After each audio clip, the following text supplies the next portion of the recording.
Então, pessoal, olá, daremos continuidade à nossa aula de direito processual e hoje iremos versar sobre as fontes do direito processual.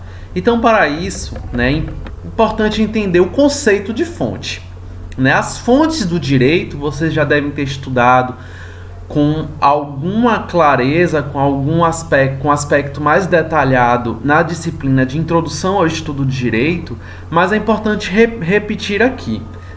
As fontes de direito podem ser conceituadas de modo geral como os meios de produção, interpretação e expressão da norma jurídica. Então nós temos diversas formas de dizer o direito. Então essas fontes, elas buscam nos auxiliar na interpretação dessas normas jurídicas.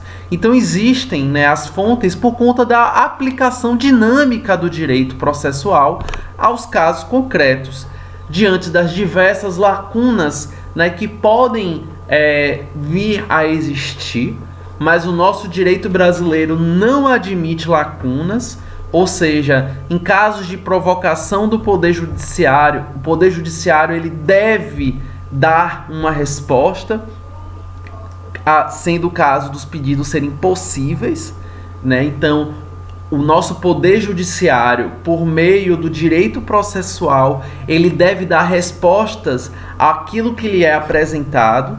Então, diante dessas diversas lacunas, possíveis lacunas que podem parecer existir, diante de uma ausência expressa de resolução em situações práticas no Código de Processo Civil, que é a nossa principal fonte do direito processual, o que é que vai acontecer? Temos que entender quais são as demais fontes que estão para além do Código de Processo Civil, ou se levarmos em consideração o direito processual penal, quais são as fontes que estão além do Código, que trata sobre o processo penal. Então, se nós adentrarmos na doutrina, nos estudiosos de direito processual, é possível elencar algumas fontes que compõem o ramo do direito processual. Podemos elencar quais? Quais podemos elencar? A Constituição Federal, que é o que nos fornece os princípios fundantes para o acesso à justiça, os tratados internacionais, as leis complementares, a lei ordinária, as leis que tratam sobre a organização judiciária, as resoluções e os regimentos internos dos tribunais, as convenções processuais, a equidade e os precedentes. Então aqui nós temos de forma mais superficial, no âmbito da introdução desta aula, quais são as fontes do direito processual que vai auxiliar a superar as aparentes lacunas e, ao mesmo tempo, garantir a todos o acesso à justiça, tendo em vista que o acesso à justiça, é o horizonte primordial do direito processual. É a partir dessa palavra-chave que nós vamos permear todo este curso de teoria geral do processo. Então, adentrando aqui, vou aumentar a fonte, não estou conseguindo agora, mas adentrando aqui na Constituição Federal. A Constituição Federal, a gente se debruçou em entender os principais princípios nas aulas passadas. Foram 2 dias de aulas dedicados a esclarecer os princípios. Então entende o seguinte: a fonte do direito processual é a Constituição, e na Constituição está prevista os princípios, os princípios fundamentais. Então, a Constituição Federal ela estabelece as principais disposições a respeito dos princípios das regras gerais que deverão ser seguidas na relação processual. Então, é a partir dos princípios gerais, como é o caso da igualdade, o princípio da igualdade, que é extraído, né, a previsão dos demais princípios processuais, né, as tutelas alternativas de direitos fundamentais, assistência jurídica. Então, é a partir dos princípios gerais, né, como o caso da igualdade, que nós temos os demais princípios, né? O princípio do acesso à justiça, nós temos os demais princípios. Então, a grande maioria dos princípios processuais encontra respaldo na Constituição Federal de 1988. Ela é a nossa lei maior. A Constituição é a nossa carta política.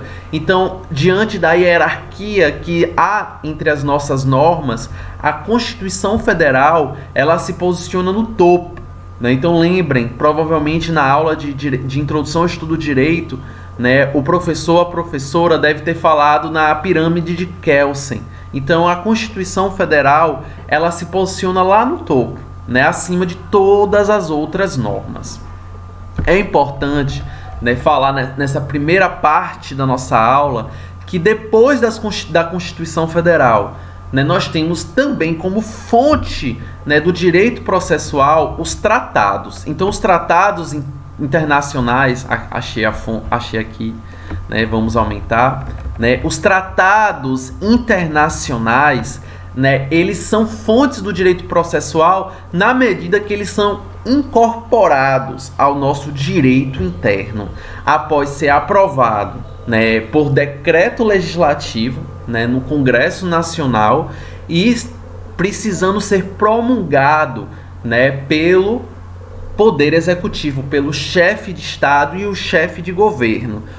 Pessoal, os chefes de Estado, né, ou seus representantes que ele envia para as convenções internacionais, né, para os eventos internacionais que versam sobre uma determinada temática, que são voltados para celebrar um determinado consenso no âmbito da comunidade internacional, ele pode ser assinado, né? Então, o Pacto de São José da Costa Rica, que significa a Convenção Americana de Direitos Humanos, ela foi assinada, mas ela não foi ratificada de imediato, ela não foi aprovada imediatamente pelo nosso Congresso.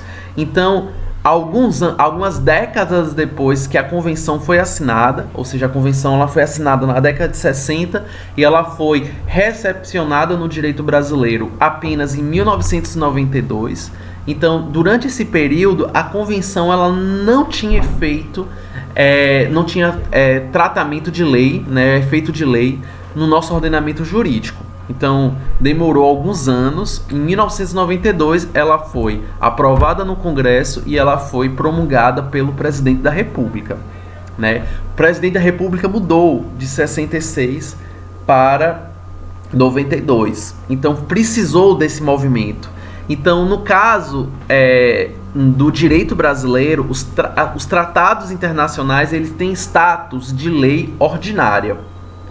Contudo, né, a nossa Constituição estabelece que os tratados que versam sobre direitos humanos, e lembrando, direito processual é uma garantia, então logo ele é também um direito humano, ele tem status, né, embora seja uma lei ordinária, né, a nossa Constituição trata, né, esses tratados internacionais com status diferente.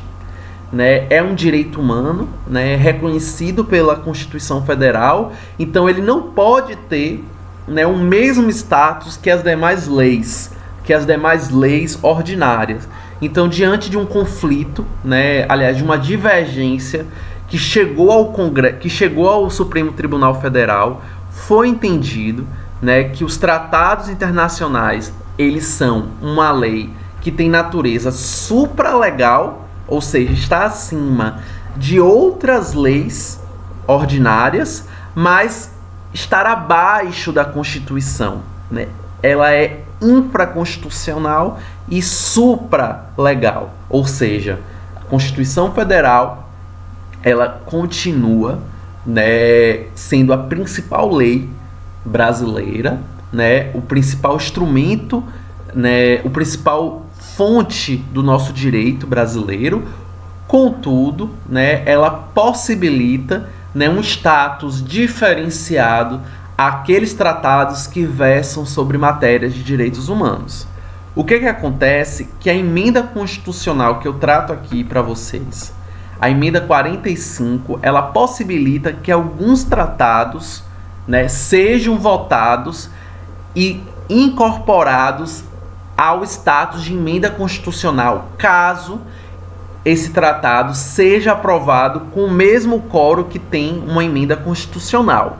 Então, a emenda constitucional exige 3/5, 2 turnos. Então, no Brasil, só temos um tratado internacional que tem status de emenda constitucional, que é o tratado que versa sobre a pessoa com deficiência, né? Os demais tratados internacionais que versam sobre direitos humanos, eles são supralegais e infraconstitucional. Eles estão acima das outras leis, né, e abaixo da Constituição, né?